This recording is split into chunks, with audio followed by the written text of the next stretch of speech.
ininya. Terima kasih Mas Jutito. Selamat siang, Assalamualaikum warahmatullahi wabarakatuh kepada semua yang hadir dan kepada semua panelis yang saya hormati. Terima kasih sudah hadir. Hari ini kami dari Lembaga Survei Kedai Kopi punya sesuatu yang ingin kami bagikan. Ini sebenarnya hanya survei kecil-kecilan, iseng-iseng, daripada nganggur COVID kan gitu. Jadi kita melakukan survei sosok atau tokoh di Indonesia, dan survei ini kami lakukan secara daring karena memang kondisinya masih susah untuk melakukan survei tatap muka. Kita lakukan di 34 provinsi. Tanggal surveinya 1 sampai 10 Juni. Jadi habis selesai Lebaran kita mulai mengumpulkan data. Dan ini online survei dan jumlah responden yang terkumpul alhamdulillah 1.200 responden. Dan survei daring ini dilakukan secara terhadap responden yang dipilih secara representatif sesuai proporsi pemilih di setiap provinsi berdasar daftar pemilih tetap tahun 2019. Lalu FGD juga dilakukan sebelum kita melakukan survei. Ini dari perwakilan setiap provinsi secara daring sebelum survei dilakukan untuk menajamkan isu yang akan ditanyakan kepada responden. Jadi ini mungkin salah satu tradisi di Kedai Kopi adalah kami baik sesudah atau sebelum survei biasanya melakukan FGD supaya ada insight dan penajaman dari hasil data kuantitatif kami. Jadi paling enggak bisa bercerita tentang sesuatu. Ini karakteristik responden kita. Karena ini survei online, jadi agak bias high education, pendidikan yang tinggi, dan high SES, walaupun diimbangi dengan yang rendah. Ini SES AB-nya sangat tinggi, gitu. Jadi mungkin kalau ditanya apakah ini mewakili seluruh lapisan masyarakat Indonesia, saya pikir ada biasnya pasti. Gitu, karena dilakukan secara online. Lalu untuk pertanyaan pertama, kami bertanya tentang bagaimana tingkat kenyamanan Anda terhadap kepemimpinan Jokowi.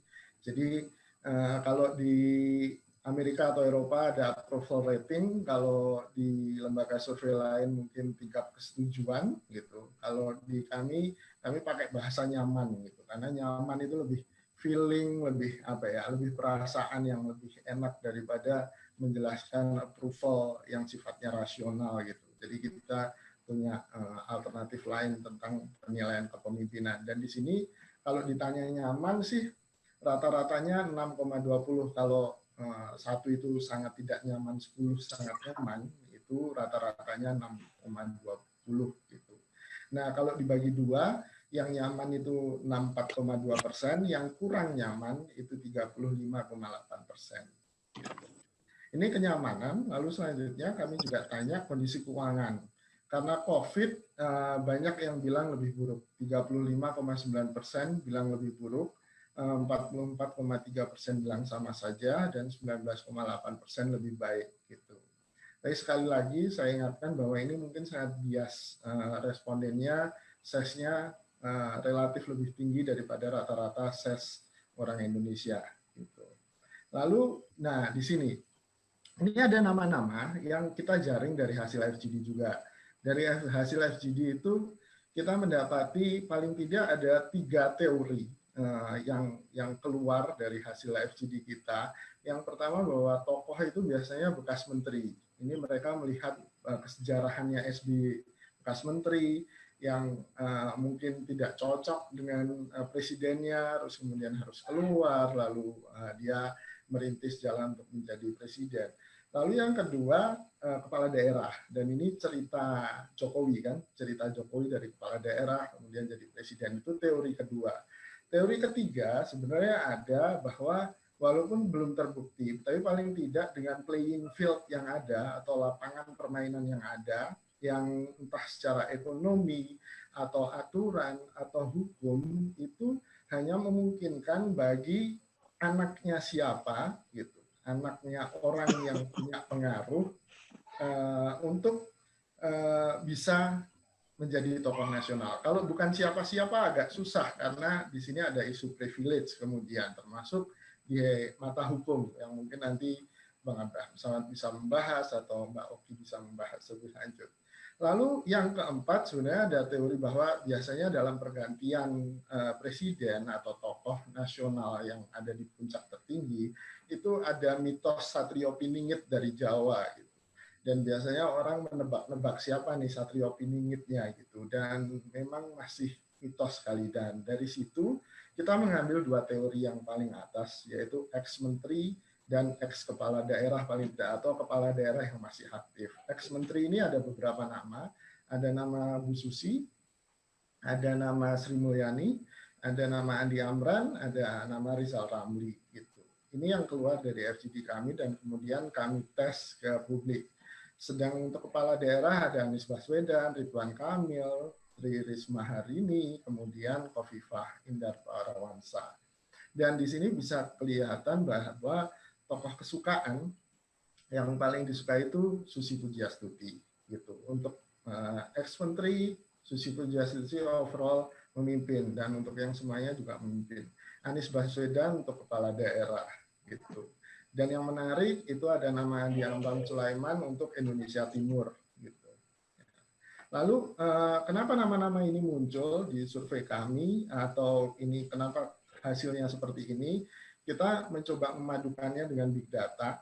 Ini hasil dari Google Trend. Kami cari nama-nama tersebut. Ini kami bandingkan nama-nama kepala daerah dan bisa kelihatan yang warna hijau itu dominan. Anies Baswedan dominan di Google Trend. Jadi orang banyak nyari tentang Anies Baswedan terkait dengan pemberitaan di media yang kemudian membuat orang pengen tahu apa sih yang dilakukan oleh Anies Baswedan. Lalu kemudian ada Ridwan Kamil dan Tri Risma Harini dan yang terakhir ada Khofifah. Dan untuk yang ex-menteri ini ada nama Bu Susi, Pak Rizal Ramli, dan Bu Sri Mulyani gitu. Tapi kan yang kami tanya di awal adalah kesukaan, bukan popularitas gitu. Dan kami juga menanyakan secara kualitatif top of mind dari masing-masing nama. Misalnya Amran Sulaiman itu kekurangannya kurang dikenal, tapi kelebihannya dianggap berkinerja baik selama menjadi menteri. Anies Baswedan dianggap kurang tegas, kelebihannya pintar bicara. Maaf.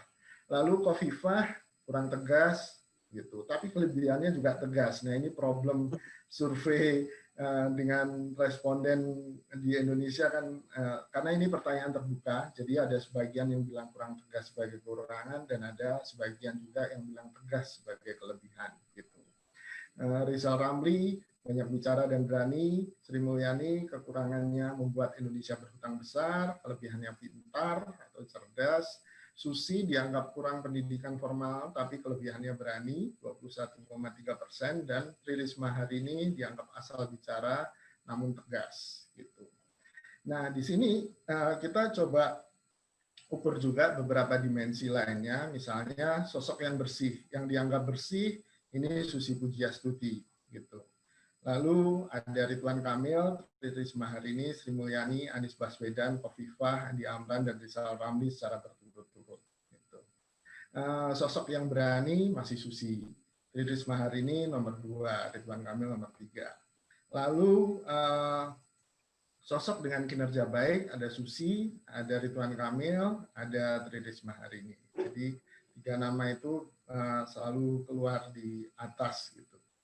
Menurut persepsi. Nah, ini tadi kita breakdown dari usia yang menyukai masing-masing tokoh. Jadi kalau dilihat Bu Khofifah lebih banyak disukai oleh pemilih pemula, gitu. Ya kan? Rizal Ramli juga nomor 2 disukai pemilih pemula, gitu. Dan di sini ada paling tidak peta bagaimana pemilih-pemilih ini dari kategori usianya menyukai masing-masing tokoh. Nah, di sini ada sesnya, karena tadi kita sangat bias dengan ses AB, maka misalnya Bu Risma ini banyak disukai oleh ses AB menengah ke atas gitu. Sedang Pak Rizal Ramli, Pak Andi Amran dan Bu Khofifah itu dominan di ses yang rendah, gitu, masyarakat kecil. Gitu. Kalau untuk gender, ini laki-laki banyak yang menyukai Pak Andi Amran, sedangkan untuk perempuan ada nama Bu Tri Risma hari ini, Bu Risma, Bu Sri Mulyani, Bu Khofifah. Gitu.